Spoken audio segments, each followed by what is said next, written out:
Halo, nama saya Adela Swektania. Di sini saya memenuhi tugas mata kuliah untuk memberikan apa saja bagaimana tantangan dan serta inovasi yang dilakukan pemerintah dalam sektor perikanan dan kelautan di Indonesia. Yuk, simak videonya. Oke, wilayah maritim di Indonesia, perlu kita ketahui bahwa Indonesia adalah negara kepulauan terbesar di dunia, di mana kekayaan alam yang terbentang dari Sabang sampai Merauke begitu beragam. Letak geografis juga mendukung, yaitu terletak pada benua Asia dan Australia. Selain itu, Indonesia juga dikatakan sebagai negara maritim di dunia, di mana negara maritim adalah suatu negara yang memiliki area laut yang lebih luas daripada daratan sebagai bagian dari wilayahnya. Lalu, apa saja tantangan untuk mengeksplorasi sumber daya perikanan dan kelautan? Yang pertama, ada tantangan geografi, di mana jumlah dan lokasi provinsi kepulauan Indonesia relatif banyak, sehingga diperlukan konektivitas antar pulau.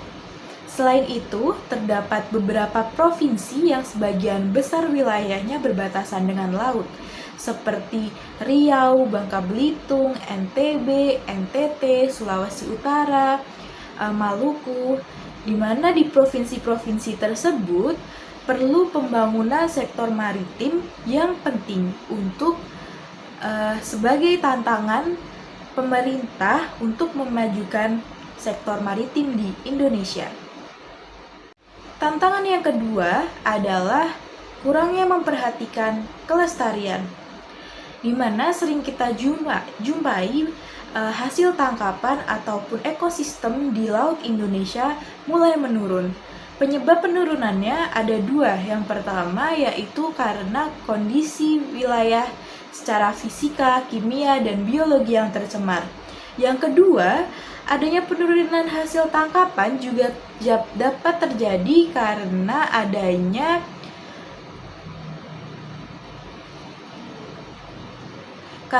adanya aktivitas penangkapan berlebih atau overfishing, dan pola penangkapan ikan yang merusak atau destructive fishing, yaitu contohnya penggunaan bom, racun, staf pukat harimau dalam menangkap ikan, dapat merusak terumbu karang dan juga mengurangi populasi ikan tersebut.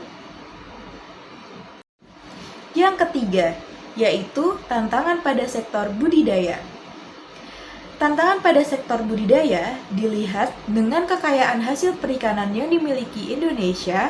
Seharusnya Indonesia mampu menjadikan perikanan sebagai salah satu sektor utama perekonomian negara.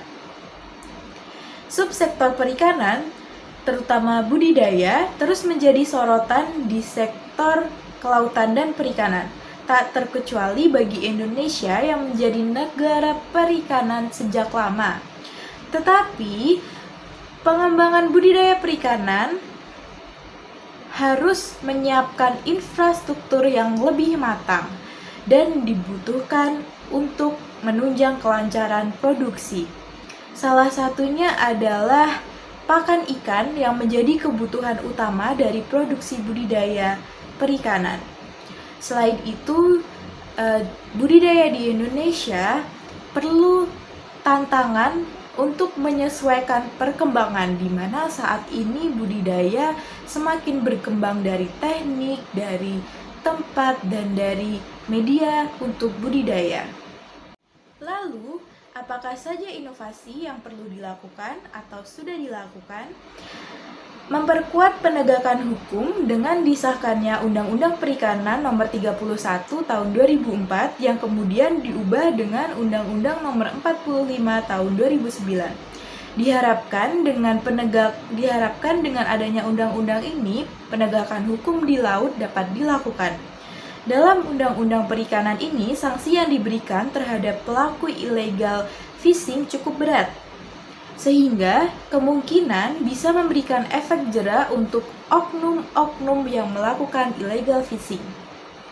Menerapkan kebijakan anti-illegal fishing secara regional sebagai upaya untuk menghindari pencurian ikan oleh kapal asing di wilayah laut Indonesia, yaitu misalnya sudah dilakukan dengan adanya bentuk Joint Commission Subcommittee of Fisheries Cooperation yang dilakukan antara Indonesia dengan Thailand dan Filipina guna membahas isu-isu perikanan dan delimitasi batas ZEE antar negara.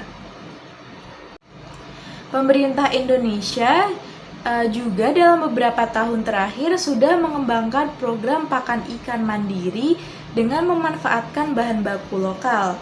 Program tersebut bertujuan untuk menyediakan pasokan pakan ikan murah dengan protein yang tinggi bagi pembudidaya ikan skala kecil. Salah satu yang dilakukan adalah dengan menjalin kerjasama dengan FAO atau Lembaga Pangan Dunia Perserikatan Bangsa-Bangsa. Kerjasama tersebut selain bertujuan untuk menghasilkan pakan ikan yang murah dan berkualitas, juga untuk menjamin produk perikanan tetap berkelanjutan. Dengan kata lain, pakan ikan yang diproduksi akan ikut mendorong berjalannya prinsip berkelanjutan pada sistem budidaya. Mengeksplorasi sumber daya perikanan dan kelautan perlu kita pelajari. Namun, kita juga perlu memperhatikan ekosistem yang ada. Apakah ekosistemnya tetap lestari atau justru dengan mengeksplorasi kita malah merusak ekosistem. Jadi, saya mengajak teman-teman semua untuk mengeksplorasi dengan baik, mempelajari dan melestarikan lingkungan budidaya, lingkungan kelautan, dan lingkungan dalam sektor maritim di Indonesia.